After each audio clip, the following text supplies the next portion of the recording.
नमस्कार। Astro sky channel में आप सबका स्वागत है। अभी कुंडली के विषय में योग की बात चल रही है। योग जो कि अशुभ भी होते हैं और शुभ भी होते हैं। तो अशुभ योग के कल हमने बात की थी तृतीय स्थान की। इसी तरह एक एक स्थान को हम आगे बढ़ाते जाते हैं। चतुर्थ स्थान, पंचम स्थान, ऐसे करते करते 12वें स्थान तक हम आते हैं कि हर स्थान में अशुभ योग अगर हो तो उसका क्या प्रभाव होता है। जिस भाव में जो अशुभ योग होगा उसका प्रभाव उसके जातक के जीवन पर, उसके व्यवहार पर, उसके स्वभाव पर और इस तरह होता है। अशुभ योगों में पितृदोष और काल सर्प योग, ये दो दोषों का बहुत ज़्यादा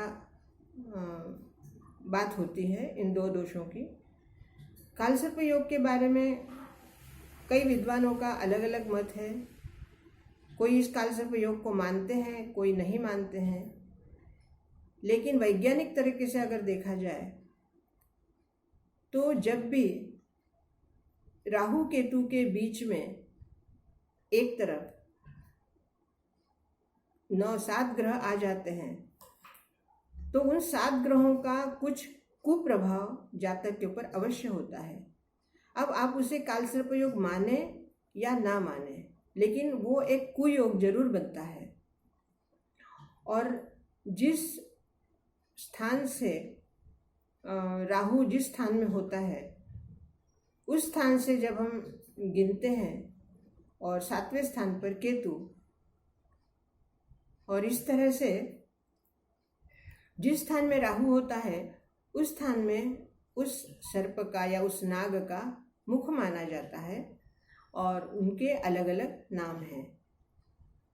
12 स्थानों का 12 अलग अलग नाग हैं और हर एक स्थान के नागों का स्वतंत्र उसके फल होते हैं, स्वतंत्र उसकी पूजा होती है और स्वतंत्र से उनके मंत्र हैं। दूसरा, काल सर्प योग अगर आप माने या ना माने, तब भी राहु और केतु के बीच में जब 7 ग्रह आते हैं, इस तरह से कहीं उल्लेख मिलता है 181 तरह के ये योग बनते हैं, अशुभ योग। और इन अशुभ योगों के लिए उनकी पूजा, उनका जप और उनके दान धर्म करने से इस अशुभ योग की प्रभाव कम होते हैं। इसी तरह सूर्य मंगल, शनि गुरु और शनि केतु, शनि राहु, राहु चंद्र, राहु मंगल, केतु सूर्य, केतु मंगल, राहु गुरु, शनि राहु, इस तरह जब 2-2 ग्रहों की युतियां निर्माण होती है तो वो सभी पितृदोष में माने जाते हैं। जब चंद्र की वजह से या चंद्र को किसी अशुभ ग्रह का दोष लगकर और पितृदोष बनता है और वो अगर चतुर्थ स्थान से होकर योग बनता है तो माता के परिवार से वो पितृदोष आया हुआ माना जाता है। और इसी तरह जब सूर्य के साथ कोई अशुभ ग्रह से योग बनता है और वह कर्म स्थान की तरफ से अगर उन 7 घरों में से कहीं आता है तो उसे पितृ अर्थात पिता के वंश की तरफ से पितृदोष माना जाता है। इन सब दोषों के साथ अर्थात लग्नेश, भाग्येश, पंचमेश, इन तीनों का स्थान और इन तीनों की अवस्था और उनकी अवस्था के साथ साथ उनकी राशियाँ, उस पर भी निर्भर करता है कि आपका ये पितृदोष आपको कितना घातक है या कितना आपको नुकसान कर सकता है और इसका उपाय क्या है।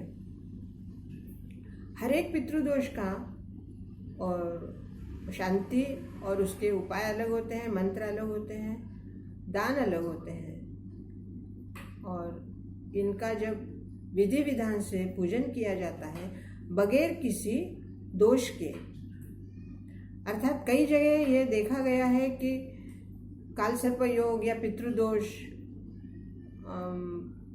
एकत्र पूजा की जाती है। अब वो कितना सही कितना गलत इस विचार में ना पड़ते हुए एक साधारण सी बात हम समझ सकते हैं कि अगर 12 जगह के 12 नाग हैं तो जिस जगह पे जिस स्थान से वो कालसर्प योग या पितृदोष शुरू होता है उसी नाग को आमंत्रित किया जाए और उसी नाग की पहले पूजा की जाए, बाद में 12 नागों की पूजा की जाए। तो ये विधि से ये सत्य प्रतीत होता है कि इस तरह की पूजा अगर की जाती है और विधि विधान से तो ही वो पूजा सफल होती है, अन्यथा पूजा करने के बाद भी आपको उसका पूर्ण फल या कभी कभी थोड़ा भी फल नहीं मिलता। इसलिए अगर कुंडली में कोई पितृदोष है या कोई अशुभ योग है तो उसकी पूर्ण रीति से और विधि विधान से उसका पूजन आवश्यक है। इन पूजाओं में किसी भी तरह की लापरवाही या शॉर्टकट जिसको हम कह सकते हैं वो ना तो करना चाहिए और ना ही होना चाहिए। अगर कोई पंडित इन पूजाओं में कोई शॉर्टकट करता भी है तो ये पाप उन्हीं के सिर पे लगता है कि उन्होंने अपने यजमान से दक्षिणा पूर्ण लेने के बावजूद भी अगर वो पूजा नहीं की तो उसका दोष उनको कभी न कभी उस दोष का फल उन्हें भोगना पड़ता है।